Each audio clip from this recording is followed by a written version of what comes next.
Point की बात बता रहा हूं मैं। याद रखिए, ये बात आपको कभी नुकसान नहीं पहुंचाएगी। जिंदगी में देना शुरू कर दें। देना मतलब ये नहीं सब कुछ आपको आप दे दिए। देना शुरू करें, लोगों को देना शुरू करें। अगर आपका पैसे हैं तो पैसे देना शुरू कर दें। अगर आपका वक्त है तो वक्त देना शुरू कर दें। अगर आप अच्छी बात समझते हैं तो किसी को मशवरा देना शुरू कर दें। अगर आप लोगों को रास्ता दे सकते हैं तो रास्ता देना शुरू कर दें। किसी को इल्म देना शुरू कर दें। लोगों के लिए अच्छा अच्छा सोचिए। यकीन करिए रिटर्न बैक है। ये जो देने की सिफत है ना, देने की, ये इंसान की नहीं है, याद रखिएगा। ये अल्लाह की सिफत है, देने की सिफत। वो देता है, लेता किसी से कुछ नहीं है। जिंदगी के बड़े बड़े कामयाब लोगों को बिजनेस में प्रॉफिट्स का बहुत ज़्यादा कामयाबी, अगर मैं आपको बताऊं, बहुत लोगों की अलबैक वाले की मिसाल देख रहे हैं, पढ़ लें, यूट्यूब पे लिखें अलबैक की लक का राज क्या है, आपके सामने आएगा राज। जुनैद जमशेद मेरे बहुत क्लोज था, बहुत ज़्यादा क्लोज थे जुनैद जमशेद। जब उन्होंने सिंगिंग छोड़ी, करोड़ों रुपए कमाने लगे थे। लास्ट कॉन्ट्रैक्ट 1 करोड़ रुपए पेप्सी से किया था उन्होंने, और अचानक उन्होंने सिंगिंग छोड़ दी, गाना गाना छोड़ दिया। पैसे ख़त्म हो गए। आखिरी दिन बस कह रहे मैं बस 100 रुपये थे, मैंने अपनी बीवी को 100 रुपये दिए, कहा यही थे मेरे पास, अब और नहीं है मेरे पास, मत मांगना।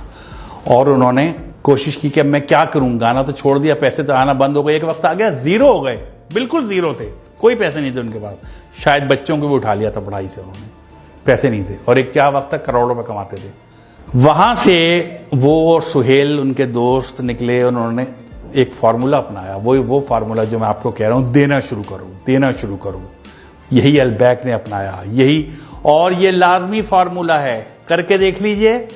अगर नुकसान होगा, मैं आपके सामने जिम्मेदार हूं इस चीज का कि आप मुझसे पकड़ लीजिएगा कि जिम्मेदार है।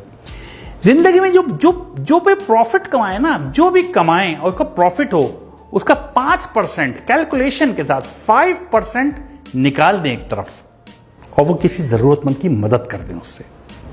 आप देखें वो 5%, 10% बढ़ने में, वो आपकी जो आमदनी है ना, वो बढ़ना शुरू हो जाएगी। आपके जो 5% जो निकाले ना, बढ़ने शुरू हो, क्योंकि 5% है, वो तो 95 तो बच रहा है, वो अब बढ़ने शुरू हो जाएंगे आपके। किसी भी बड़े बिजनेसमैन से पूछ लीजिए जिसने ये किया हो, जिसने ये किया है, उसने बहुत कमाया है। अपनी आमदनी में से कुछ इंसानों के लिए, बने इंसान के लिए निकाल दीजिए जिनको ज़रूरत है आपके पैसों की। याद रखिए, अल्लाह ताला किसी का कर्ज नहीं रखता, कभी किसी का कर्ज नहीं रखता। एक साहब थे, बहुत मशहूर वाक़या है, बहुत गुर्बत में रहते थे, बहुत गुर्बत में, कभी पेट भर के खाना नहीं खाया था। एक दिन वो अपने बिस्तर पे बैठे हुए थे, तो उनके पास एक फरिश्ता आ गया। उन्होंने पूछा आप कौन? कहते हैं मैं रिज़्क़ तकसीम करता हूँ लोगों में। उस दौर की बात है जब बात हो सकती थी। उन्होंने कहा मेरी ज़िंदगी में कितना रिज़्क़ है और कितना रिज़्क़ है? उसने कहा तुम्हारी ज़िंदगी में सिर्फ 10 रोटियाँ हैं बस। अब पूरी ज़िंदगी अब 10 रोटियाँ हैं, तुम्हारा रिज़्क़ इसके बाद नहीं है। उसने कहा क्या आप वो 10 रोटियाँ मुझे दे सकते हैं इकट्ठी? मैंने कभी 10 रोटियाँ इकट्ठी नहीं देखी, मुझे तो कभी 1 रोटी पूरी नहीं मिली। क्या वो 10 रोटियाँ मुझे दे सकते हैं? उसने कहा अगर वो 10 रोटियाँ दे दी तो उसके बाद कुछ नहीं है तुम्हारी ज़िंदगी में, ख़त्म, बस इतना ही रिज़्क़ है। उसने कहा मुझे दे दें, मैं जानूँ मेरा काम जाने, मैं आखिरी ख्वाहिश पूरी हो जाएगी मेरा रोटियाँ। उन्होंने 10 रोटियाँ दे दी और चले गए सोच के कि कुछ दिन बाद इनका इंतकाल हो जाएगा, कुछ भी नहीं बचेगा इनके पास। चंद माह बाद एक दफ़ा गुजर रहे थे वहाँ से, वो उन्होंने सोचा कि मैं इसका हाल देखूँ कि वो अब तक तो मर गया होगा। उन्होंने देखा तो उसके घर के बाहर लोगों का जमे गफ़ीर था, लोग खाने खा रहे थे और देगें चढ़ी हुई थी और वो भी खा रहे थे और लोग भी खा रहे थे, आ रहे थे और जा रहे थे, खाना चल रहे थे। उन्होंने बहुत हैरत हुई इस बात पे, इनकी ज़िंदगी में आखिरी 10 रोटियाँ थी, इस बात को महीने गुजर गए और आज इतना लोग खा रहा है।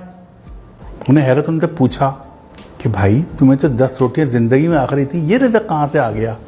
उसने कहा यार तुम जो 10 रोटियाँ दे के गए, मैंने 2 रोटियाँ तो खा सका, बाकी 8 नहीं खा सका।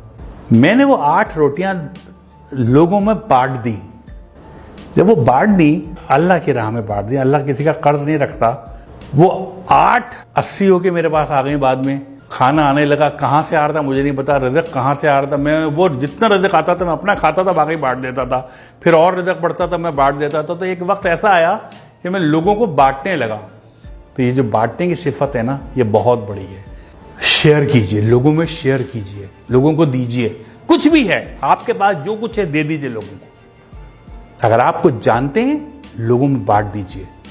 अगर आप पैसे ज्यादा हैं, आपकी जरूरत से ज्यादा है, बांट दीजिए, दे दीजिए, लोगों को रास्ता दे दीजिए। ये जो अक्सर गाड़ी में आप जा रहे हो तो पीछे से हॉर्न दे रहा होता कोई आदमी, आप यकीन करें उसको रास्ता दे दें, आप अपने वक्त पे ही पहुंचेंगे, कभी लेट नहीं होंगे आप। याद रख लीजिएगा इस बात को। दे दीजिए रास्ता, जो जाने दीजिए। तो ये देने की सिफत आजमाएं, ये एक बहुत बड़ी चीज है, जैसे कहना चाहिए ना। कभी भी आप देखिएगा, आप डिप्रेशन का शिकार नहीं होंगे। जब आप देना शुरू कर देते हैं ना, तो आपकी निस्बत अल्लाह ताला से जुड़ जाती है। फिर आप कभी परेशान और डिप्रेस नहीं रहते। जितना ज्यादा आप देने वाले बनेंगे, इतना ज्यादा आपकी जिंदगी में खुशियां आना शुरू हो जाएंगी। आप तय कर लें कि हर महीने कुछ ना कुछ नहीं तो अपने घर के बाहर एक बर्तन में ठंडा पानी, कुछ दाल या चावल या बाजरा आप बाहर रख दें, जहां परिंदे आते हों। ये बहुत बड़ा सदका है। वो परिंदे खा के जाएंगे, वो परिंदे पानी पी, पानी मुफ्त है। आप नेस्ले का मिनरल वाटर मत रखें, आप नल का पानी रख दें, वो मुफ्त है, वो पी के जाएंगे पानी। इसको एक आदत बना लें अपनी, फिर आप देखिए आप कहां से कहां पहुंचते हैं।